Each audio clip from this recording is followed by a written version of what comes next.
पढ़ेंगे चैप्टर 2 बहुपद 9 क्लास का। ठीक है, अब बहुपद होता क्या है वो पढ़ें। तो बहुपद किसको कहते हैं? ऐसी राशियां या ऐसे पद जिनमें चर राशि की घातें पूर्ण संख्या होती हैं। कौन से पद कहलाते हैं? बहुपद कहलाते हैं। अब चर राशि की घातें पूर्ण संख्या होती हैं तो एग्जाम्पल के तौर पे लिखेंगे। बहुपद हमेशा इस फॉर्म में लिखा होता है a x की पावर 0 प्लस a, यहाँ x की पावर 0 नहीं, a x की पावर n, यहाँ a x की पावर n माइनस 1, यहाँ a x की पावर n माइनस 2।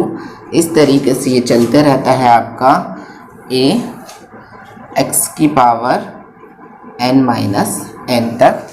ठीक है, इस तरीके से ये आपका चलते रहता है। तो यही आपके बहुपद होते हैं। और एग्जाम्पल ले लें तो हम लिख लें एक्स स्क्वायर, ये एक बहुपद होगा।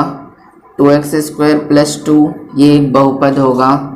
और लिखें तो x भी एक बहुपद होगा, y भी हो सकता है, चर राशि की बात की है। ठीक है, और a b c जो आप मानना चाहो, जिनके मान परिवर्तित हो सकते हैं चर राशि में और जिनकी पावर पूर्ण संख्या हो। तो पावर पूर्ण संख्या का मतलब यहाँ x की पावर 2 है, पूर्ण संख्या 2 लगी हुई है। यहाँ x की पावर मतलब चर राशि की पावर 2 है तो पूर्ण संख्या में 2 आता है। ठीक है, इसी प्रकार ये होते हैं बहुपद के एग्जाम्पल। अब एक बार चर राशि देख लें क्या होती हैं। तो ऐसी राशियां जिनके मान परिवर्तित होते रहते हैं वे आपकी चर राशियां होती हैं, वे चर राशियां कहलाती हैं। ठीक है, अब जिनके मान परिवर्तित होते हैं चर राशि, एग्जाम्पल देखें तो x y z a b c etcetera या इत्यादि, ये सब आपकी चर राशि है। क्यों इनको चर राशि बोला जाता है? क्योंकि आप x के मान कुछ भी रख सकते हो या इनके मान कुछ भी आ सकते हैं। इसका मान 1 2 3 4 5 6 कोई भी नंबर आ सकता है, इसलिए इनको बोला जाता है चर राशियां। अब अचर राशियां क्या? ऐसी राशियां जिनके मान परिवर्तित नहीं होते हैं वे आपकी अचर राशियां होती हैं, वे अचर राशियां कहलाती हैं। एग्जाम्पल लें तो 1 2 3 पाई इत्यादि, इन सब के मान आपके फिक्स होते हैं, ये कभी बदलते नहीं हैं, इसलिए इनको हम बोलते हैं अचर राशि। अब बहुपद के लिए पढ़े थे हमने कि ऐसे पद जिनमें चर राशि की घातें पूर्ण संख्या होती हैं वो बहुपद कहलाते हैं। पूर्ण संख्या वहाँ पर थी और वहाँ पे चर और अचर राशि भी आती हैं, इसलिए वहाँ पे बहुपद बनता है। ठीक है, अब एक पदी बहुपद, सीधा सा पद पता ही चल रहा है एक पदी बहुपद क्या होगा। ऐसे बहुपद जिनमें केवल एक पद हो, ऐसे बहुपद जिनमें केवल एक पद हो वो कहलाते हैं एक पदी बहुपद। Example x y, x square y square z square a square इत्यादि। इनमें सिर्फ एक पद है बेटा, सिंपल x लिखा हुआ है, सिंपल y लिखा हुआ है, इसके साथ और कुछ नहीं आया, इसलिए इनको बोलते हैं एक पदी बहुपद। द्विपद बहुपद क्या होते हैं? ऐसे बहुपद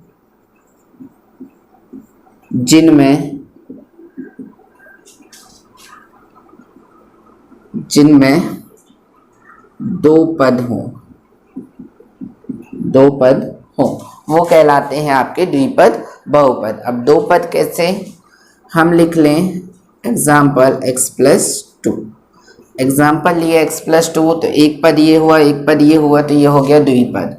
वाई स्क्वायर प्लस 2y, ये हुआ आपका द्विपद। और लिख लो x की घात 3 प्लस एक्स स्क्वायर, इसमें भी केवल दो पद लिखे हुए हैं इसलिए इसको द्विपद इत्यादि। त्रिपद बहुपद, ऐसे बहुपद जिनमें 3 पद हो। अब 3 पद हो वो कैसे होंगे? Example x cube plus x plus 2, ये हो गए आपके 3 पद। और लिख लें example 2x plus Y plus 2, 1 2 3, 1 2 3, ऐसे 3 पद हैं। यही आपका त्रिपद बहुपद कहलाता है।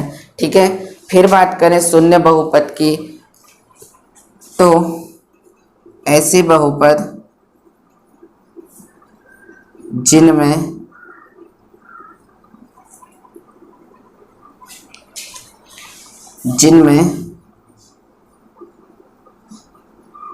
केवल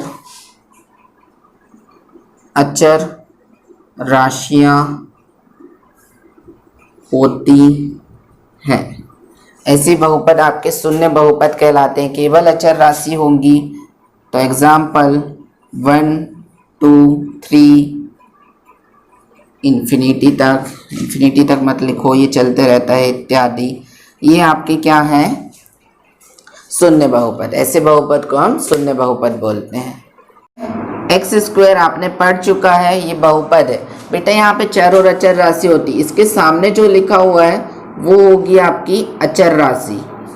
जो दिख नहीं रहा है वो होता है 1, तो इसके सामने 1 लिखा हुआ है और ये x जो है वो है आपकी चर राशि। यहाँ पे 1 है अचर राशि और x है चर राशि। ठीक है, और एग्जाम्पल ले लें हम, तो क्या x की पावर -1 आपका बहुपद होगा?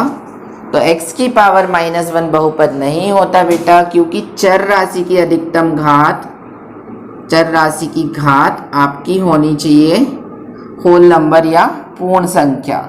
लेकिन -1 कोई पूर्ण संख्या नहीं है, इसलिए इसको बहुपद नहीं बोला जाता है। तो ये क्रॉस। एक और एग्जाम्पल लेते हैं, जैसे आपके पास लिख के आ गया √x प्लस 2, क्या ये बहुपद होगा? तो ये भी बहुपद नहीं होगा, क्योंकि यहाँ पे जो चर राशि की घात है वो पूर्ण संख्या नहीं है। रूट का मतलब होता है 1/2, उसकी घात 1/2 है, और पूर्ण संख्या होने के लिए घातें 0 से स्टार्ट होना चाहिए, लेकिन यहाँ पे 1/2 लगी हुई है, इसलिए ये भी बहुपद नहीं होगा। ठीक है, यही आपके एग्जाम्पल है काय के बहुपद के।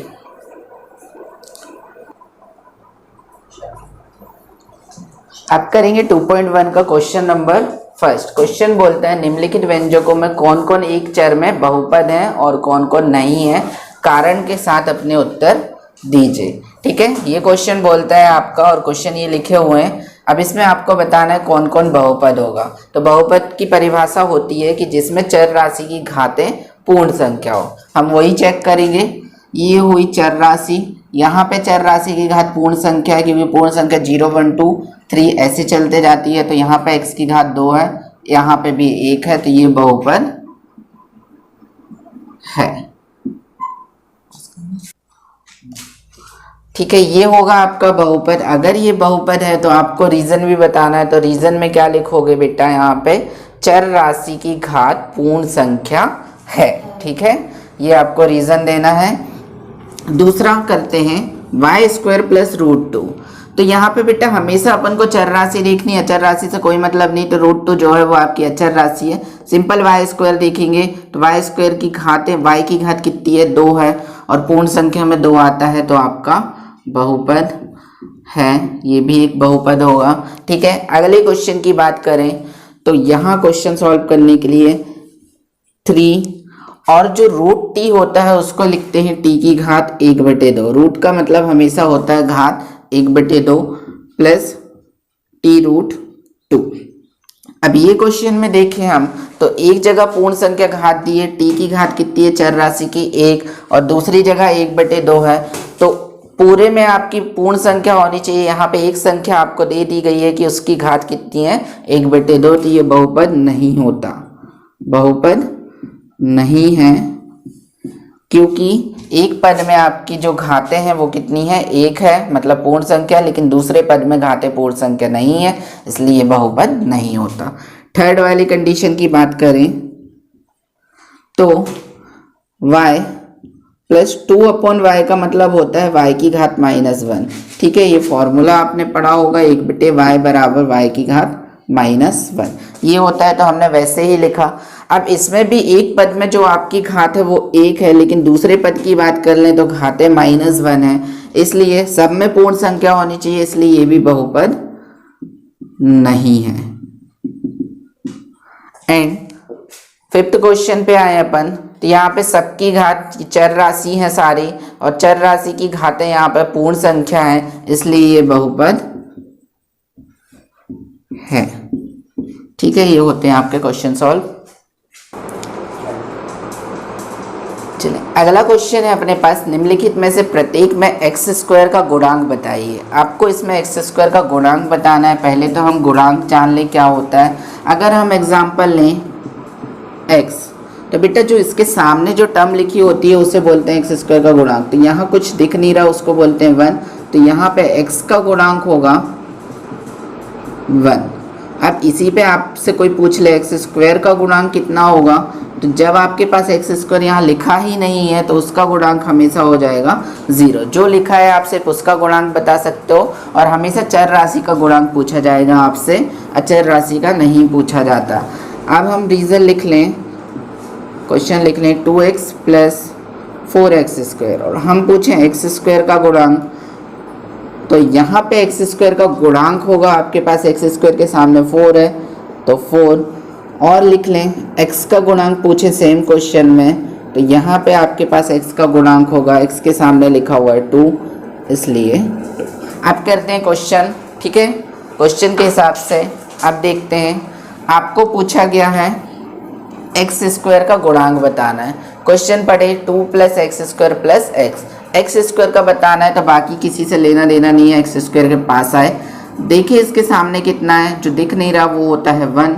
ठीक है, तो यहाँ पे x² का गुणांक वो हो जाएगा आपका 1। ठीक है, इसके लिए ये आंसर। सेकंड क्वेश्चन में आए तो अब यहाँ पर x² के पास पहुँच जाएंगे, इसके सामने देखेंगे जो दिख नहीं रहा वो 1, लेकिन यहाँ पे माइनस साइन लगा हुआ है, इसलिए x² का गुणांक यहाँ पे हो जाएगा आपका -1। ठीक है, फिर थर्ड क्वेश्चन में आते हैं, x² वाली टर्म को देखते हैं। ये है x² और इसके सामने लिखा हुआ है π/2, तो x² का गुणांक यहाँ पे जो हो जाएगा आपका वो हो जाएगा π/2। फिर बात करें नेक्स्ट क्वेश्चन की, तो इसमें आपको x² का गुणांक पूछा हुआ है, लेकिन x² तो आपके पास है ही नहीं, तो यहाँ पे x² का गुणांक हो जाएगा 0। ये आपके होते हैं आंसर।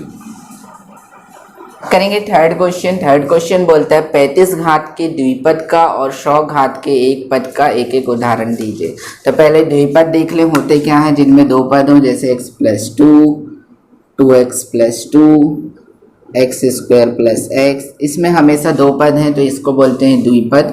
और एक पद की बात कर ले तो सिंपल x, सिंपल y। ठीक है, ये होते हैं आपके एक पद के एग्जाम्पल। अब x की घात 35 घात के द्विपद, तो कुछ भी एग्जाम्पल दे सकते हो बेटा। x की घात 35 + 2, ठीक है, और y की घात 35 + 5।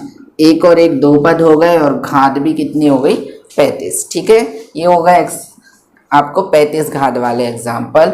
और 100 घात वाले एग्जाम्पल देने हैं आपको, और सिंपल एक पद होना चाहिए। तो x में लगाओ 100, y में लगा दो 100, z में लगा दो 100। ठीक है, ये आपके एक पद के एग्जाम्पल हो गए जिसमें घात 100 हो। ये आपके दो आंसर, जो पसंद आए वो आप आंसर लिख लीजिए। चलिए अब करेंगे फोर्थ क्वेश्चन। फोर्थ क्वेश्चन है आपके पास, निम्नलिखित बहुपद में प्रत्येक बहुपद की घात लिखिए। तो आपको प्रत्येक बहुपद की घात लिखनी है और आपको हमेशा अधिकतम घात बतानी है प्रत्येक बहुपद की। ठीक है, तो अधिकतम घात कैसे बताओगे? जैसे मैं लिख दूँ x cube plus x square plus 2, तो आपसे जब भी घात पूछा जाएगा तो यहाँ पे घात होगी 3। अधिकतम ही बताना है आपको, ठीक है, कम वाली नहीं बताना। तो अब इस क्वेश्चन की बात कर लें तो क्वेश्चन है 5x cube plus 4x square plus 7x। तो चर राशि की अधिकतम घात आपने देखी, वो लगी हुई है 3, तो आपकी यहाँ पे जो घात हो जाएगी वो हो जाएगी 3, ठीक है।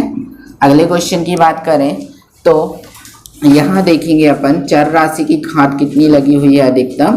तो देखिए हमने चर राशि ये होती है, अधिकतम घात 2 है, तो यहाँ पे हो जाएगी 2, ठीक है। आगे चलते हैं, यहाँ चेक करें चर राशि की अधिकतम घात। हमें अचर राशि से कोई लेना देना नहीं, रूट लिखा है वो भी अचर राशि में, ये बहुपद तो है, ठीक है। तो चर राशि में यहाँ चेक करें, इसकी अधिकतम घात अगर लिखी नहीं हुई है तो 1 मानते हैं, तो यहाँ पे जो अधिकतम घात है वो आपकी 1 है, ठीक है। क्वेश्चन अगले की बात कर लें तो अब यहाँ पर आपके पास चर राशि तो लिखी ही नहीं है, तो उसकी अधिकतम घात हमेशा होती है बेटा 0, क्योंकि ये इस फॉर्म में लिखा होता है 3 इंटू एक्स की पावर 0, और आपको पता होता है एक्स की पावर 0 इक्वल्स टू 1, तो 3 इंटू 1 करते हो तो आपके पास 3 आता है। तो यहाँ पे चर राशि की अधिकतम घात जो होगी वो 0 होगी, ये आपके आंसर।